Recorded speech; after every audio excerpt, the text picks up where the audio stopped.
Will they, won't they? Will they, won't they? What am I talking about? Will they make a new high or won't they? Well, the answer is yes, of course they'll make a new high. That's what we should expect. They've been doing it for months. The drop on Friday was phenomenal. That was like unbelievable, right? Based on the headline. So, very emotional market. And an emotional market is always unpredictable. All right, what's going on right now?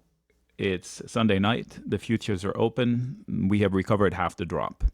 In reality, what happened was we gave up all of October and we dropped into levels from September, and we're trying to get back into October levels. Okay, so I'm going to give you just the futures numbers here.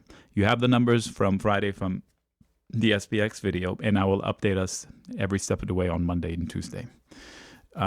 Keep in mind that there might be leftover pain for margin coverage, if there is some. I said we are in headline trades, so we might get another headline of kick the can down the line about the tariffs. That might get some relief.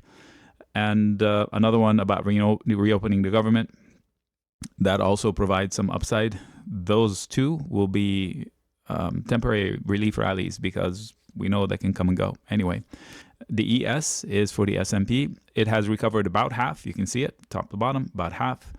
That's the beginning of October, the green line. I didn't draw it there. Lines to look at, 6743, 6742 is where the real battle is.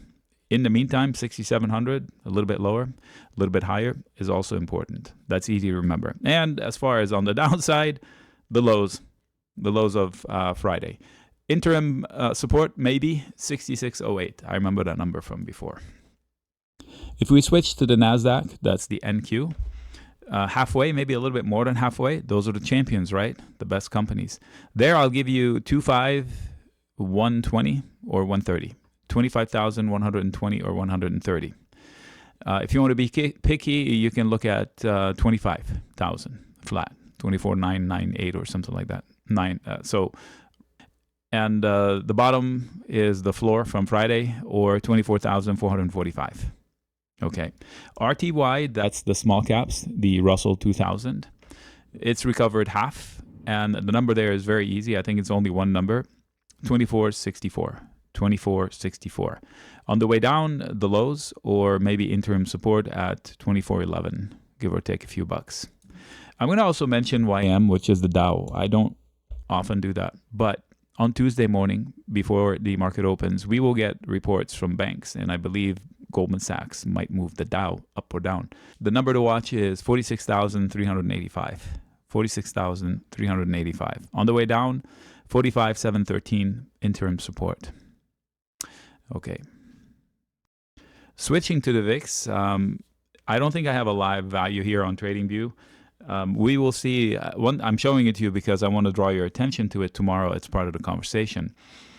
Friday before the market opened, I already had these two arrows, and I said it's coiled and a move is coming. And they delivered, of course. Now the question is, Monday, Tuesday, how much of it will they retain? Will they go back straight to 17? Then more likely than not, we're going to make another high in the market. In other words, the bulls are still not worried about anything. Although the spike went higher than the last correction in September. So there's a disconnect there. Fear is higher than September. Stocks are also still above September lows. Therefore, there's a disconnect there. Who's right and who's wrong? We will find out by probably Tuesday. So what about earnings? We have the banks reporting. Tuesday morning, I think, is really important. Before the market opens, we have reactions for JP Morgan and Goldman. And typically, going back a long time, banks are not exciting around earnings. I remember one in the last 3 or 4 that was pretty exciting, and they rallied and they held their rallies. Sometimes they spike and they give it back, or sometimes they just drop and recover a little. Tomorrow, at the close, come into the live room. I will look into the options to see if they'll give us clues as to what they want to do. Later in the week, I think our Bank of America and such, but ASML and TSMC are important. They might move markets. Technology-wise, I've seen that happen before, not too many times, but they do have effects. United, we'll see if it confirms Delta's earnings. we do have, I don't know, 10 maybe Fed heads talking. Friday, proof positive why you should be ready to an emotional reaction. This market is highly emotional, which makes its decisions highly suspect. So don't trust the big rallies blindly because they are emotional. You saw how quickly they spit it out for hardly any reason, and vice versa. So do your own homework. There are some bargains, but not everything is a buy. More on that throughout the week. Also, if you haven't seen, I sent out 3 videos with 120 tickers. I think it was close to 3 hours worth of work this morning. Chances are your ticker is in there somewhere. They are alphabetically ordered. I'll see you in the live room.